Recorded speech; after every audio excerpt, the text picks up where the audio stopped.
والصلاة والسلام على سید الانبیاء والمرسلین اما بعد فاعوذ باللہ من الشیطان الرجیم بسم اللہ الرحمن الرحیم۔ الحمدللہ الہادی پروگرام میں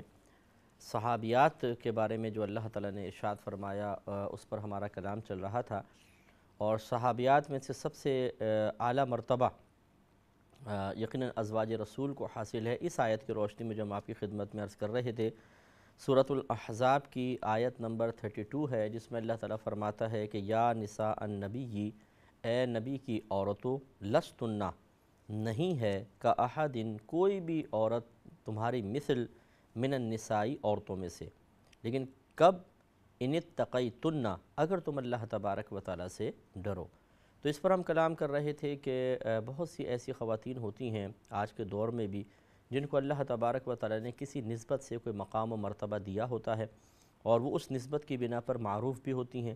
جیسے سیدہ خواتین ہیں، یا ان کے شوہر کوئی بہت بڑے شیخ ہیں، پیر ہیں، عالم ہیں، مفتی ہیں، وہ ان کی زوجہ ہیں یا بہن ہیں یا ان کی بیٹی ہیں، یا کوئی ایسا خاندان ہے جس میں اب چاہے والد صاحب نہیں رہے، بھائی نہیں رہے، کوئی شوہر ایسا شوہر بھی اس خاندان کے نہیں ہیں، باہر کے ہیں، لیکن وہ ایک ایسے خاندان کی ہیں کہ جب ان کا تعارف اس خاندان کی نسبت سے ہوتا ہے تو لوگ ان کی تعظیم کرنے لگتے ہیں۔ تو ایسی خواتین کو غور و تفکر کرنا چاہیے کہ یقینی سی بات ہے کہ آپ کا تعلق اگر کسی ایسی عظیم ہستی کے ساتھ ہے تو آپ کو یقیناً اس اعتبار سے دوسری عورتوں پر ایک فوقیت حاصل ہے، اس کا کوئی انکار نہیں کر سکتا۔ لیکن اللہ تعالیٰ نے ساتھ ہی جو ان اتقیتن کا لفظ ارشاد فرمایا ہے، یہ توجہ طلب ہے کہ اس کا مطلب یہ نہیں ہے کہ اگر مقام و مرتبہ حاصل ہو جائے تو اللہ تعالیٰ کے احکام کو فراموش کر کے انسان آخرت کے معاملے میں بالکل غفلت اختیار کر لے، بلکہ اصول شرع تو یہی ہونا چاہیے کہ جو جتنے اعلیٰ مقام پر فائز ہے وہ اتنی ہی اچھی مثال قائم کرے، لوگوں کے سامنے وہ اتنا ہی بہترین ہونا چاہیے تاکہ لوگ اس سے اس کو، چونکہ اس قسم کے لوگ عموماً مرکز نگاہ بن جاتے ہیں، لوگ ان کو دیکھ کر کچھ سیکھنے کی کوشش کرتے ہیں، اگر وہی پھر غلط حرکتیں کریں گے تو لازم بات ہے کہ دوسروں میں جرأت پیدا ہوگی، اور وہ دلیل بنائیں گے کہ اگر ہم ایسا کرتے ہیں تو فلاں بھی تو ایسا کرتا ہے، حالانکہ وہ ہم سے اعلیٰ مرتبے والا ہے۔ تو اس لیے بہت توجہ کی ضرورت ہے کہ ہماری بہنیں خاص طور پر جو اس قسم کے کسی منصب سے منصب پر فائز ہیں، کسی ایسے تعلق کی حامل ہیں، اللہ تعالیٰ نے ان کو کوئی اچھی نسبت عطا فرمائی ہے، تو وہ خاص طور پہ اپنے آپ کو گناہوں سے بچائیں اور برائی سے محفوظ کریں۔ یہ خوش فہمی اپنے اندر پیدا کر لینا کہ ہمیں تو اب کچھ بھی نہیں کہا جائے گا، یہ مناسب نہیں ہے۔ دیکھیے، میں اس سے پہلے سورۃ الاحزاب کی اس سے پہلے آیات ہیں، آیت نمبر 30، یہ آپ کی خدمت میں عرض کرنا چاہتا ہوں، اس کو توجہ سے ذرا سماعت فرمائیں۔ اللہ تعالیٰ ارشاد فرماتا ہے کہ یا نساء النبی، اے نبی کی عورتوں، من یأتی منکن بفاحشۃ مبینۃ، تم میں سے اگر کوئی عورت صریح واضح طور پہ حیا کے خلاف کوئی کام کرے گی، کوئی جرأت کرے، تو یضاعف لها العذاب ضعفین، تو اس پر دوسروں کے مقابلے میں 2 گنا عذاب ہوگا۔ وَكَانَ ذَلِكَ عَلَى اللَّهِ يَسِيرًا، اور یہ اللہ تبارک و تعالیٰ کے لیے، یہ اللہ تعالیٰ پر بہت آسان ہے۔ تو دیکھیے اللہ تعالیٰ نے کتنے واضح الفاظ میں سمجھایا ہے کہ یہ مت سوچیں کہ اگر ہمیں کوئی مقام و مرتبہ مل گیا تو ہم جو مرضی کرتے رہیں، اللہ تعالیٰ تو ہمیں عذاب نہیں دے گا۔ نہیں، اللہ تعالیٰ نے اپنی بے نیازی ظاہر فرمائی کہ وہ جس کو بھی کوئی غلط کام کر رہا ہے، کچھ مسئلہ، اللہ تعالیٰ اس کو عذاب دے، تو اللہ تبارک و تعالیٰ بڑا بے نیاز ہے، وہ اللہ کے لیے کوئی مشکل نہیں ہے کہ معاذ اللہ ثم معاذ اللہ ہم اللہ تعالیٰ کو اپنے جیسے لوگوں پر قیاس کریں کہ اگر ہم کسی اعلیٰ خاندان سے تعلق رکھتے ہیں اور کوئی ہمارے خاندان سے محبت رکھتا ہے اور ہم کسی جرم میں پکڑے جائیں تو ہمیں امید ہوتی ہے کہ یہ کم از کم ہمیں کوئی سزا نہیں دے گا، اس لیے کہ یہ ہمارا عقیدت مند ہے، ہم سے تعلق رکھتا ہے اور ہمارا خیال کرے گا، ہمیں چھڑوا دے گا۔ اللہ تعالیٰ کو اس طرح قیاس کرنا یہ بہت ہی اسی شخص کے لیے متوقع یا متصور ہو سکتا ہے جس نے کبھی اللہ کو سمجھا ہی نہیں۔ اللہ تعالیٰ تو بڑی بے نیاز ذات ہے، کوئی نسبت، کوئی تعلق ایسا نہیں ہے کہ معاذ اللہ ثم معاذ اللہ اس میں کیفیت ہو، جذبات ہوں، فیلنگز ہوں، جن کے تابع ہو کر وہ اپنے فیصلوں کو بدلتا ہو، ایسی بات نہیں ہے۔ اللہ تعالیٰ نے خود ارشاد فرمایا لیسا کمثلہ شیء، اللہ تعالیٰ کی مثل کوئی شے ہے ہی نہیں۔ تو جب اللہ تعالیٰ کی مثل کوئی شے نہیں ہے، اس کا مطلب اللہ تعالیٰ ہم سب سے جدا ہے۔ تو ہمارے ساتھ ایسا ہوتا ہے اگر ہم کسی خاندان سے، کسی آستانے سے تعلق رکھتے ہیں اور آستانے سے وابستہ کوئی اس خاندان والا کوئی خطا کرے، تو شاید میری جذباتیت اور میری عقیدت اور میری محبت یہ کہے کہ نہیں، اس سے تو کم از کم درگزر کر لو جی، آستانے سے تعلق ہے، پیر صاحب کا بیٹا ہے، یا فلاں ہے فلاں ہے فلاں ہے۔ لیکن اللہ تبارک و تعالیٰ بہت بے نیاز ہے، تو لہٰذا معلوم یہ ہوا کہ یہ سوچنا کہ جی ہمیں کوئی نسبت حاصل ہو گئی، اب تو ہم بخشے ہی گئے، اب تو اللہ تعالیٰ کچھ بھی ہمیں نہیں کرے گا، ایسا نہیں ہے، وہ چاہے گا تو گرفت کرے گا۔ دوسری بات کہ اللہ تعالیٰ نے ازواج مطہرات کے بارے میں اگلی آیات میں انعام بیان فرمایا، اور پچھلی آیت میں ایک دم جھنجھوڑ دیا ہے، گویا کہ اگر اللہ تعالیٰ نے آپ کو مقام مرتبہ دیا ہے تو اس کا مطلب یہ نہیں ہے کہ کوئی خطا آپ سے اعلانیہ طور پر ہو یا آپ جرت مند ہو جائیں، نہیں، بلکہ اگر ایسا ہوا تو 2 گنا عذاب ہوگا، عام لوگوں سے زیادہ عذاب۔ یہ قاعدہ قانون بہت بہترین ہے، ایسا ہی ہونا بھی چاہیے۔ بہرحال دینی معاملات کے اندر دنیاوی قانون کے اعتبار سے، دنیاوی سزاؤں کے اعتبار سے الگ حکم ہوگا، یہ تو اللہ تبارک و تعالیٰ نے بیان فرمایا۔ میں نہیں کہہ رہا ہوں کہ اگر دنیا کے اندر کوئی اعلیٰ خاندان کا بچہ پکڑا جائے تو اس کو سب سے زیادہ سزا دی جائے، 2 گنا سزا دی جائے، وہ میں ایسی بات نہیں کہہ رہا ہوں، بلکہ ان کے لیے تو احکام اور بھی ہو سکتے ہیں۔ خلاصہ کلام یہ ہے، لیکن یہ ایک ہوشیار کرنے کے لیے، جھنجھوڑنے کے لیے بات کافی ہے کہ اگر کوئی کسی اچھے خاندان سے تعلق رکھتا ہے تو وہ یہ نہ سوچے کہ میری آخرت میں اب گرفت کے امکانات بالکل ختم ہو گئے ہیں، ہو سکتے ہیں، اگر اللہ تعالیٰ چاہے گا تو گرفت بھی فرما سکتا ہے۔ اس لیے ہوشیار ہو کر، اور جو جیسے میں نے عرض کیا کہ اعلیٰ خاندان سے تعلق رکھتا ہے تو وہ اتنی ہی زیادہ اپنی ذمہ داری کا احساس پیدا کرے، یہ نہیں کہ وہ اپنے منصب کو کیش کرے، جیسے بعض لوگ کیش کرتے ہیں، سناتے ہیں کہ ہم فلاں ہیں، اور پھر فلاں کہہ کر پھر وہ ایسی نظر ڈالتے ہیں کہ اب ہماری تعریف ہو، ہمیں سراہا جائے، ہمیں نمایاں مقام پہ بٹھایا جائے، کچھ نذرانے وغیرہ ہوں، کچھ ہماری خدمتیں ہوں۔ یہ اس طرح کی طمع باکمال لوگوں کا طریقہ نہیں رہی ہے، بے طمع ہونا چاہیے۔ ہاں کوئی دوسرا خود سعادت سمجھتے ہوئے خدمت کرے تو یہ بہت اچھی بات ہے۔ تو اس لیے ہماری وہ بہنیں جو خصوصاً نبی کریم صلی اللہ علیہ وسلم کی آل پاک میں سے ہیں، سیدہ ہماری سر کی تاج ہیں، ہماری وہ ایسی بہنیں جن کے ہم غلام ہیں، حقیقتاً غیر سید لوگ غلام ہیں۔ میں تو کہتا ہوں کہ وہ اتنا اللہ نے ان کو اعلیٰ مقام عطا فرمایا ہے، سید لوگوں کو۔ اللہ تعالیٰ اگر ہم سے کوئی غلطی، کبھی کوتاہی ہو، گستاخی ہو، تو اللہ تعالیٰ ہمیں معاف فرمائے، اور ایسے کوئی سید صاحب ہوں کہ ہم سے کوئی ایسی خطا ہوئی ہو کہ ان کی دل آزاری ہوئی ہو، تو ہم اعلانیہ طور پہ میں معذرت چاہتا ہوں کہ وہ مجھے معاف فرما دیں۔ لیکن آپ کو جو اللہ نے ایک مقام اور مرتبہ عطا فرمایا ہے، اس کا آپ کو خیال کرنا چاہیے۔ دیکھیں امام حسن و حسین رضی اللہ تعالی عنہما، بی بی فاطمہ رضی اللہ تعالی عنہا، یہ تو سیدوں کی بھی سردار ہے نا، لیکن کیا ان سے کہیں پر ایسا منقول ہے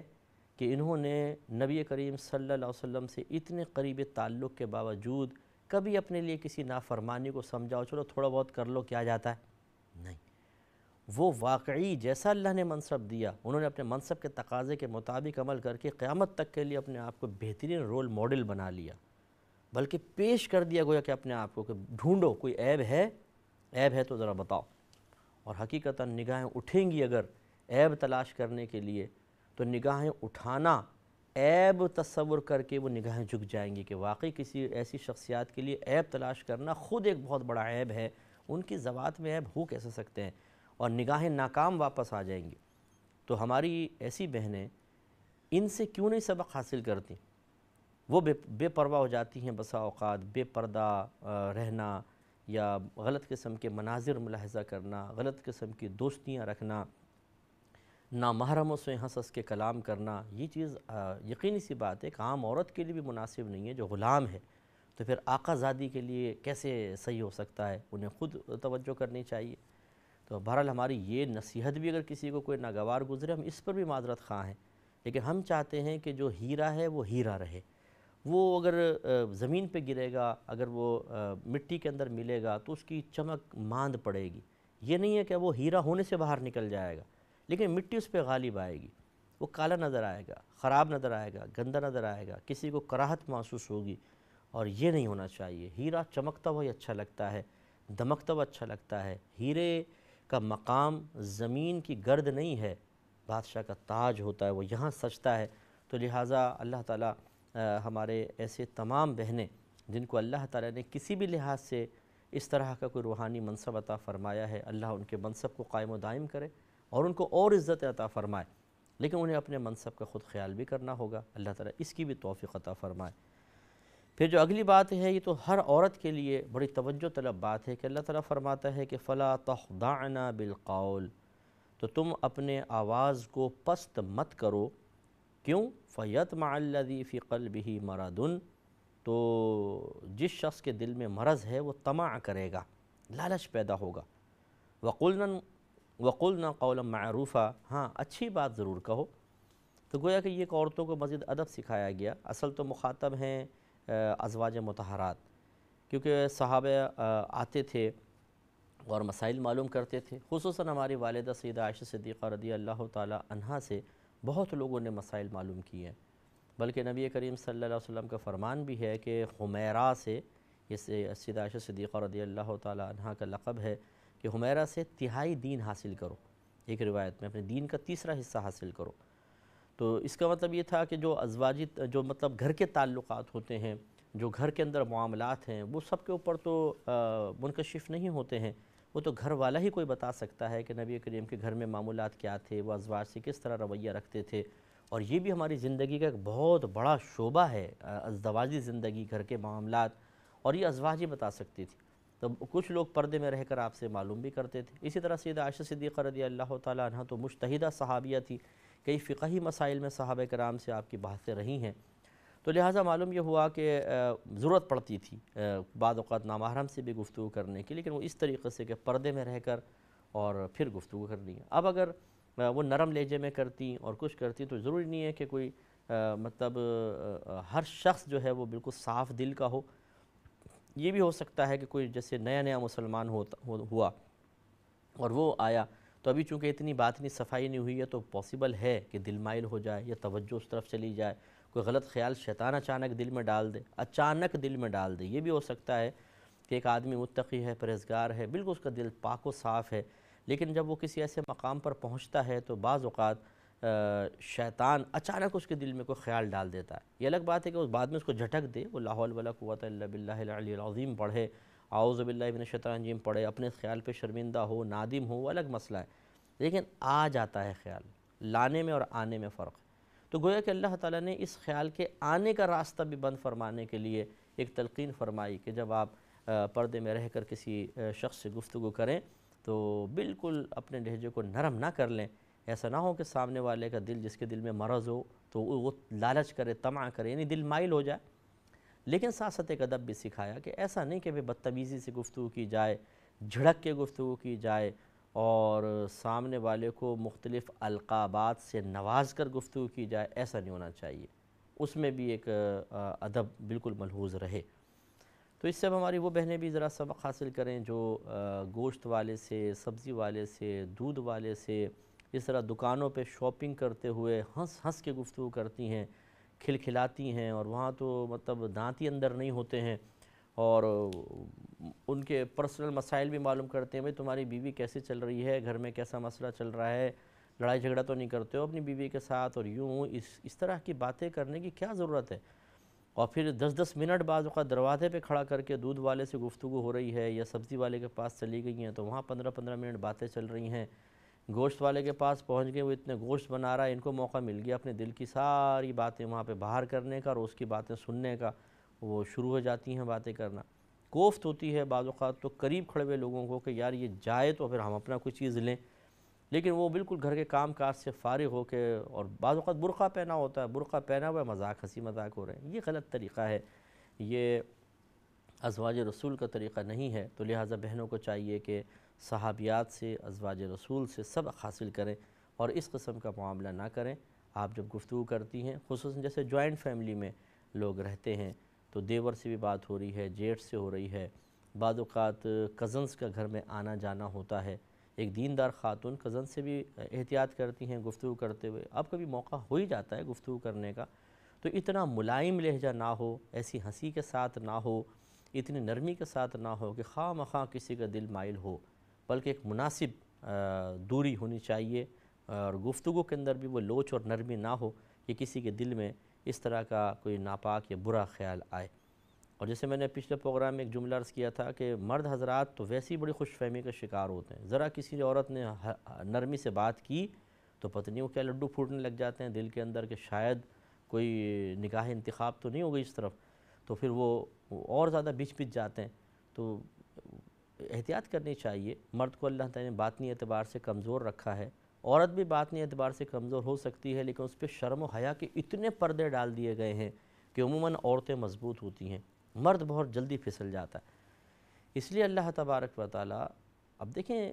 ازواج نبی جو ہیں ان کو امہات المومنین قرار دیا گیا ہے، وہ بھی انشاءاللہ میں آیت عرض کروں گا کہ مومنین کی مائیں، ان ماؤں کو یہ تلقین کی جا رہی ہے کہ جب تم اپنے روحانی بیٹوں کے ساتھ گفتگو کرو تب بھی اپنے لہجے کو نرم نہ کرو، کہ ایسا نہ ہو کہ ان کا دل طمع کرے جس کے دل میں مرض ہو۔ تو پھر جو عام عورت ہے اس کا اس مرض سے کیا تعلق ہے؟ کوئی روحانی والدہ کا تعلق تو نہیں ہے، ان کو تو بدرجہ اولیٰ احتیاط کرنی چاہیے۔ تو اگر کسی بہن کو ہماری یہ بات ناگوار گزرے تو ان کو تھوڑا سوچنا چاہیے، اس طرح ہنسی مذاق کرنا، اور خصوصاً جیسے آفیسز وغیرہ میں ہیں، فیکٹریز میں ہیں، آپ کسی ادارے کو جوائن کیے ہوئے ہیں اور وہاں مرد بھی ہیں عورتیں بھی ہیں، ایسے بھی بعض جگہ عورتوں کو کام کرنا پڑ جاتا ہے، تو شروع میں کچھ تکلف ہوتا ہے، ریزرو رہتے ہیں، لیکن پھر آہستہ آہستہ چونکہ ایک ماحول سا بن جاتا ہے اور ایسا لگتا ہے جیسے ایک فیملی سی ہے، کیونکہ روزانہ آنا ہے، وہاں بیٹھنا ہے، گفتگو کرنی ہے، کون کب تک منہ پہ تالے لگا کر بیٹھا رہے گا، تو پھر وہ شروع ہو جاتے ہیں، اور پھر وہ بعض اوقات بہت زیادہ بے تکلفی ہو جاتی ہے، ہنسی مذاق ٹھٹے، اور پھر کون کس نیت کے ساتھ آپ سے گفتگو کر رہا ہے آپ کو پتہ نہیں چلے گا، کسی کو پتہ نہیں چل سکتا کس کے باطن میں کیا ہے۔ بعض اوقات ایک آدمی ظاہری طور پہ اپنے آپ کو نارمل رکھنے کی کوشش کر رہا ہوتا ہے، لیکن دل میں ایک مرض پل رہا ہوتا ہے، ایک برائی جنم لے رہی ہوتی ہے، وہ سوچتا ہے، غلط قسم کا سوچتا ہے، غلط قسم کے نتائج مرتب کر رہا ہوتا ہے،